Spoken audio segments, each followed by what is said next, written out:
ninjas, how are you doing? It's a girl, Owamie, aka the only Miss Focal in this YouTube street. If it's the first time joining me, I most definitely welcome. Please do make sure that I subscribe and obviously hit the bell. I absolutely love you. Now, my ninjas, you guys know that on the 16th of August, we are having our 4th masterclass. Now, when I tell you guys that the spots are filling quick, as I'm recording this, I think we have about 7 spots left. So if you do want to attend physically, do the right thing. But yeah, we are also gonna have people online, so if you also want to come and attend via online, you're also welcome. Okay, anyway, just let's go ahead and talk about the horrible news that we all woke up to this morning, because I'm recording this video a day before you guys see this, or the night before.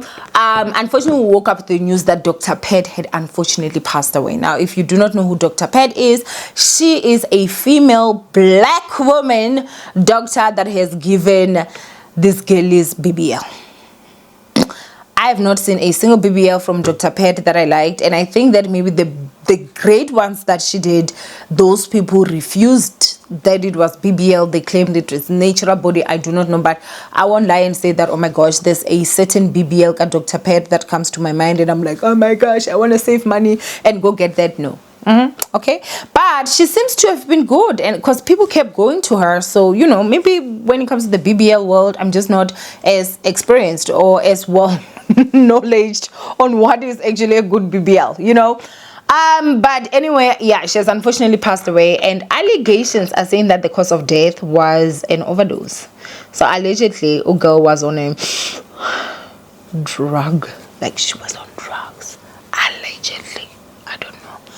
But anyway, ninjas, it is so unfortunate that, like, you know, somebody will pass and then now you get to know of the change that has been going down. So there is a sister of hers that is out here basically fuming, claiming that she's not going to stay silent anymore, and this comes after her sister just passed away. And this is coming the same day that we are also hearing the news that she passed away. So they're saying that in 2011, as a minor grieving my father's passing, I received a portion of his estate. That money was meant to protect my future, but my sister took it. She built a BBL clinic in Pretoria of those funds, reinvented herself as Dr. Pert while denying every step of what she did. I held on in silence for years. In 2023, I confronted her with bank evidence, with receipts, with truth. She denied it all. I opened a case for fraud with FNB Eswatini, sent a letter of demand through my lawyer. Silence. Then random payments, 6K here, 10K there, like scrubs thrown to make me disappear. Silence, then random payments, 6K here, 10K there, oh, like it repeated. But I refused to be silent anymore. If justice won't knock at her door, I will. I owe it to my younger self and to the memory of my father's receipts. Some debts go deeper than money. This is mine, and I'm collecting. Some debts go deeper than money. This is mine, and I'm collecting. So I don't know if this was just repeated or something like that, but you know, I don't know if you guys will be able to read that chende, but you know, it's all over there. So there is also a letter here that is saying that it's a demand letter for payment, and the client is Portia Maswanganye. So Portia Maswanganye, that sounds, Maswanganye is actually it sounds vendor. We do have Maswanganyes in vendor, so I don't know. And then the client is Petunia. Dr. Pert was vendor. Matibe. Wait. No, okay. Petunia. But anyway, we have a lot of petunias. Okay, just don't mind me. But anyway, yeah, the demand here was of 400,000 rands. So I guess, you know, Portia is out here saying that Dr. Pert owes her money. So it's basically like, better have my money. Pay me what you owe me. Don't act like you forgot. I caught the shots. Like pet. Pay me what you owe me. Okay? So it's that type of a situation. Now, one thing that I can go ahead and say to you guys is this. I never ever understand siblings that can be evil to their siblings. It forever baffles me. Now remember guys, I have 2 siblings, like same mother, same father. I have 4 siblings, same father, different mothers. Okay, so we are all 7. Love everybody down, you know. And I usually just always talk about my younger sisters because, like, I mean, you know, we share the same mom, share the same dad, and it's the same struggles that we usually have because we don't have a mom, you understand. But I just don't see myself even being evil to my what we call half siblings. Like, never ever. I've been here for years. I talk about everything. You have never really seen me like even, you understand. So I don't even get it. So I'm gonna give an example, guys, with like my siblings, right? My 2 sisters, my 2 younger sisters, who is same mom, same dad. When our mother passed, you know, any money that came to us, everybody got their money. I remember my dad went and took my sister's, my youngest sister's money, and he was quiet about it, and I knew about it. And he had told my sister, from what my sister told me, that she shouldn't tell us that he actually took that money. I think it was like about 20,000 rands from the money that she had. And let me tell you something, I am the one that approached the court and got letter of demand to demand that 20,000 rands back from my father for my sister.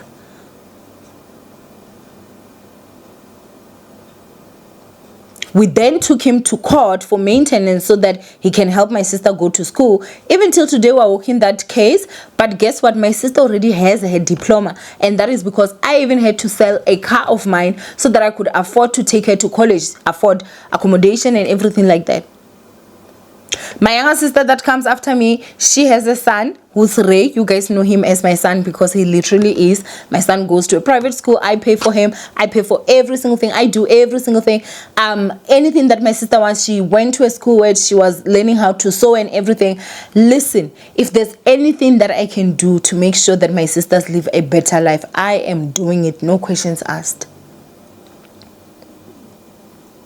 So to hear that an older sister would actually take her younger sister's money to open something for herself, but now even when she has made it, she doesn't take that money back with even interest, is something that is quite shocking for me.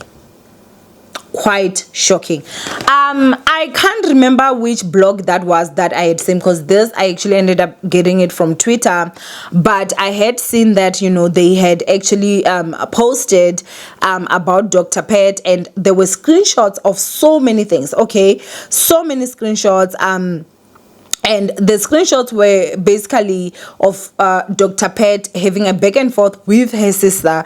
And as much as I didn't go through all of them, but there was where I did actually see where she said, if I slept around, I would also be poor like you, or something like that.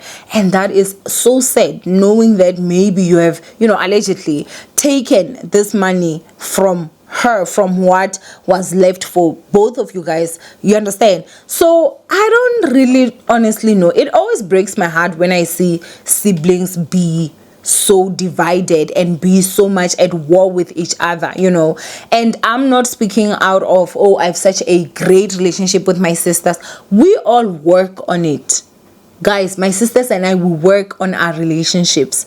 It is a lot of forgiving each other. It is a lot of talking. It is a lot of communication. Sometimes we are so angry at each other, we're not even talking for a day or two, and then we get together and then we talk and then we discuss and then we squash it out, and it's the 3 of us. So sometimes I'm in good terms with the other sister, not the other one. Sometimes they're in good terms with each other and they're not in good terms with me. Sometimes it's the other way around. You understand what I'm saying? But I think that more than anything, it's also just a matter of being an adult. I've always taken the role of being the older sister. As I'm the older sister, I'm like a deputy parent. So it means that even in situations where I see that, you know what, maybe I was upset, even though I'm the older sister, I do come down and apologize if I did something wrong. And I think, again, it's also a fact of my sisters are also interested in having a relationship with me just as much as I'm also interested in having a relationship with them, and the same way that they're also so interested in having a relationship with each other, because they're actually closer than how they're closer to me, because they can discuss everything together, but they can't talk to me about everything, because there's always that element of respect, because I am a deputy parent. And unfortunately, when our mom passed, we were all so young that I had to assume that role, and I'm fine with it. I'm okay with that, because there's really nothing that we can do. You get what I'm saying? But all I'm saying is that we're all interested in having a good relationship with each other, so we try and we work on it, because nobody is perfect. We all have our faults. So when I see siblings, at odds with each other, it really hurts me, because I'm just like, this is not how it's supposed to be. This is not how it's supposed to be. And I remember there was once upon a time where there was someone that just like talking crap about me, and I heard that there was once upon a time when she was like, oh, my sisters they don't even love me, they're only here because of money, which I don't know which money people talk about. But I want to go ahead and tell you guys that even when I was at my lowest, when I had nothing financially, my sisters still gave me the same respect that they give me even till today. And I think it also goes with how our mom raised us. Our mother raised us to love each other. Our mother raised us with hierarchy. Like, she would always emphasize to my sisters that I am their older sister and they should respect me. And she would always tell me that those are your younger sisters, so they're like your children. You should make sure that you look out for them, you do this and that. And so for that, I'm really grateful for my mom, because even though she passed early, she left a foundation that we both honestly, it was so easy for us to follow, because it's how we lived. Like, my mom, I would wrong my younger sister and she would shout at me, and my mom would shout at my younger sister that you don't talk to your older sister like that. As much as she wronged you, you talk to her with respect. Then she will turn around when they are not there and talk to me to say, don't do that nonsense. You understand? So when it comes to my sisters, they always knew to respect me. And even me, she always taught me I should also do right by them. So I think things like these are stuff that are quite sad, because is she really mourning that her sister passed? 1,000% not. I don't think that it's mourning. At this point, she definitely will be going for that estate, and I think that she should, if everything that she's saying is the truth. But yeah, it's quite sad. And I think before I leave, I'm gonna just go ahead and say, if it is true that Dr. Pert was on drugs, I would not be shocked. This was not the first time that I'm actually saying that, guys. Some of your celebrities, the reason why they are able to keep their weight is because they are on drugs.